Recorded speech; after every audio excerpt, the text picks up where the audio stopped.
Bonjour à tous et bienvenue sur Lille Podcast, le petit podcast qui se déplace.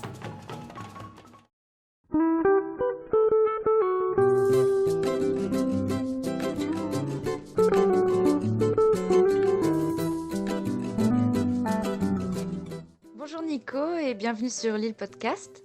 Est-ce que tu pourrais te présenter et me dire quel lien tu as avec ce que l'on appelle la multiculturalité ? Bonjour Mathilde, merci pour l'invitation déjà. Je m'appelle Nicolas Lindon, j'ai 24 ans.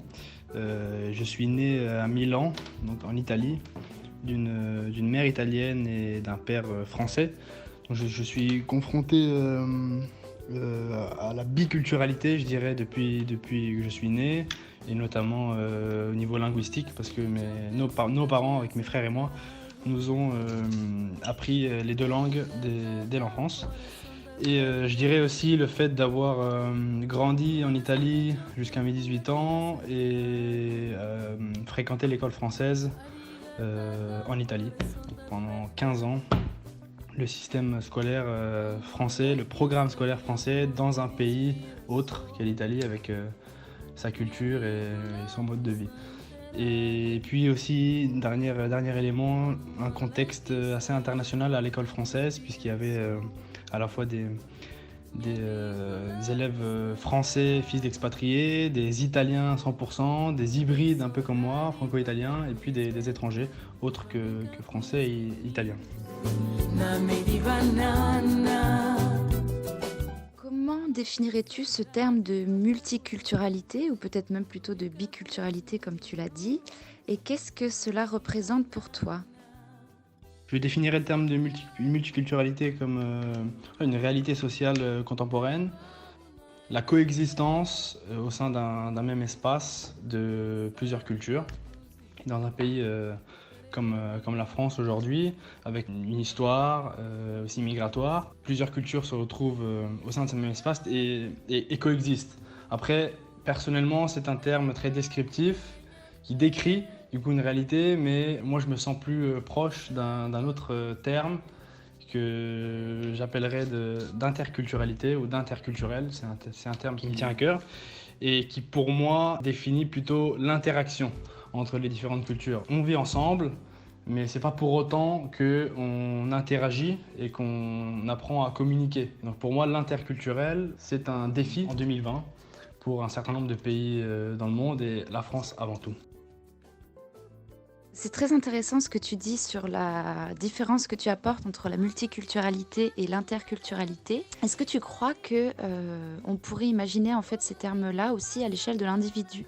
Absolument, la notion d'interculturalité s'applique également à l'échelle individuelle à mon avis. Et d'ailleurs, pour rebondir à la question d'avant, ce que ça représente aussi pour moi, c'est un défi que moi, en tant qu'individu, qui vit et ressent l'interculturalité dans moi-même, je vais relever ce défi. Et c'est un engagement individuel. Et quand je dis engagement, c'est parce que c'est quelque chose que j'incarne, ce sont des valeurs que j'incarne et que je vais essayer de transmettre dans mon entourage, à mon échelle individuelle. Aurais-tu donc une métaphore qui puisse imager cette notion-là de multiculturalité ou d'interculturalité ? J'imagine un plat, parce que j'adore manger, j'adore cuisiner, j'adore manger. J'imagine ce plat rond qui représenterait la société. Et à l'intérieur de ce plat, il y aurait plusieurs ingrédients ou aliments séparés. D'un côté, on a du riz, d'un autre côté, on a une cuisse de poulet.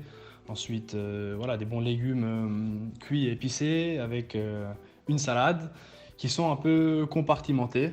Donc chacun dans sa zone de confort au sein de l'assiette. Voilà, j'imagine ça un petit peu comme une société multiculturelle.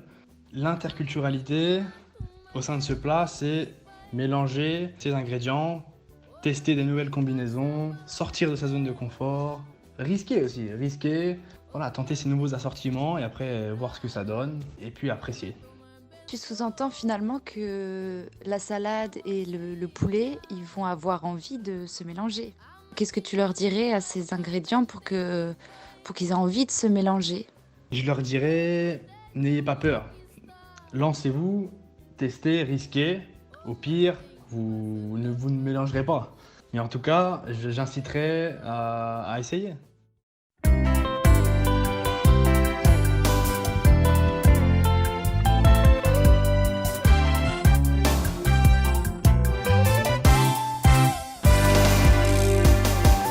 Maman nationale.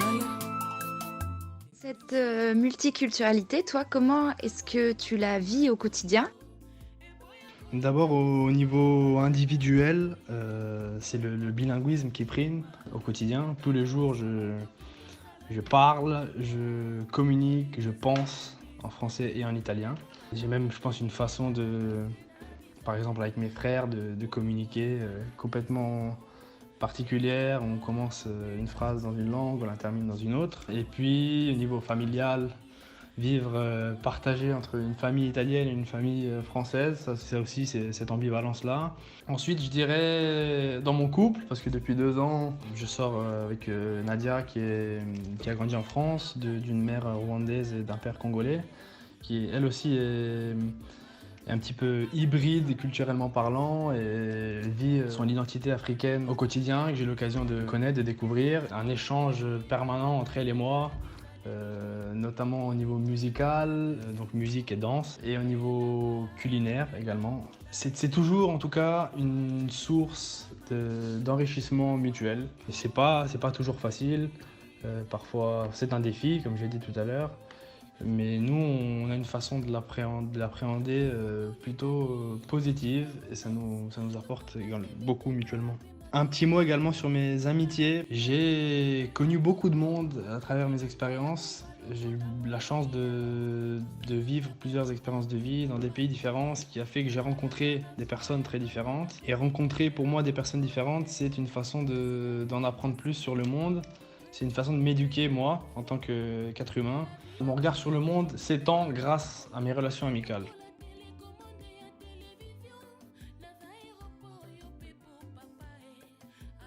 Je pense qu'on est dans une société qui nous pousse à choisir son camp.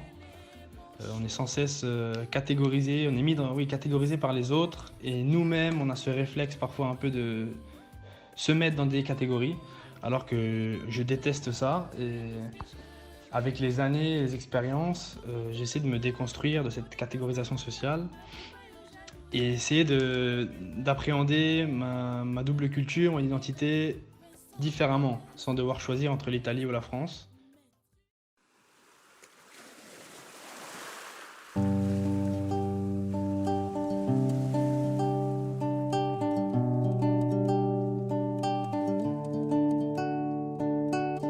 اليوم راني معاك غدوة تاني متمني يكتب المكتوب ونكون حداك. Ça m'a beaucoup travaillé jusqu'à mes 18 ans.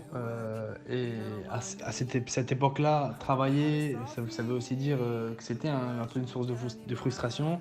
Et c'est pour ça qu'à mes 18 ans, j'ai eu l'opportunité également, parce que mes parents m'ont soutenu pour le faire, financièrement, moralement, d'aller faire mes études à l'étranger. Et c'est pas un hasard que j'ai choisi ni la France ni l'Italie. Je suis allé en Belgique et après j'ai vécu 4 ans en dehors de la France et de l'Italie. Et donc, la prise de conscience de ce terme, de l'interculturalité, de l'importance de la diversité aussi, c'était à Bruxelles, à l'Université libre de Bruxelles, très clairement, où j'ai commencé à rencontrer du monde qui venait de partout et qui se mélangeait surtout. Quand est-ce que c'est devenu un engagement? Je pense que le tournant de mon existence, de ma vie en ce moment même, enfin jusqu'à présent plutôt, ça a été mon expérience au Cap-Vert. Juste pour synthétiser, c'était une expérience humainement bouleversante et où le cœur de cette expérience a été l'interculturalité. Parce que j'étais étranger, je suis arrivé dans un pays que je ne connaissais pas, où on parlait une langue que je ne comprenais pas. J'ai côtoyé une culture que j'ai découvert au fur et à mesure. Et il fallait s'immerger dans un nouvel environnement, à une nouvelle réalité et s'adapter pour pouvoir communiquer avec la population locale, parce qu'au final c'était ça mon objectif, c'était de communiquer avec les locaux. Et là, j'ai mesuré à quel point le monde était vaste et à quel point ma réalité à moi, de Nicolas Lindon, était une infime petite réalité qui existait. Et je pense que c'est là que j'ai pris en considération l'existence des autres. Je suis revenu dans mon quotidien en prenant en considération cette chose-là. Les autres existent et je ne suis pas tout seul. Et je veux que ma vie soit dédiée à la découverte, à la rencontre des autres.